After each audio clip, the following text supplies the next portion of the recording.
বন্ধুরা, এই বড় লাল মুরগি আর তার ছোট বোন মুরগি জীবন ধারণের জন্য রাস্তায় নাচ গান করে বেড়াত। কিন্তু হঠাৎ একদিন সেখানে এক পুলিশ এসে লাল মুরগি আর তার বোনকে মারতে শুরু করে। ছোট বোনটি খুব আঘাত পায়। এই দৃশ্য দেখে বেচারা লাল মুরগি জোরে জোরে কাঁদতে শুরু করে। তারপর সে তার বোনকে কোলে তুলে হাসপাতালে নিয়ে যায়। হাসপাতালে পৌঁছে লাল মুরগি ডাক্তারের কাছে হাত জোর করে অনুরোধ করে, দয়া করে আমার বোনের চিকিৎসা করে দিন। কিন্তু ডাক্তার বলেন, পয়সা ছাড়া চিকিৎসা হবে না। বড় লাল মুরগি নিরুপায় হয়ে হাসপাতাল থেকে বের হয়ে আসে এবং একটা বড় ঠেলায় হলগুড় বিক্রি করতে শুরু করে। কিছুদিনের মধ্যেই লাল মুরগি অনেক টাকা উপার্জন করে ফেলে।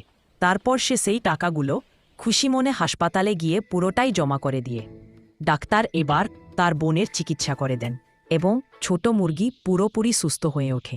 কিন্তু তখনও বেচারা বড় লাল মুরগি কাঁদতে থাকে, কারণ কেউই লাল মুরগি আর তার বোনকে লাইক ও সাবস্ক্রাইব করেনি।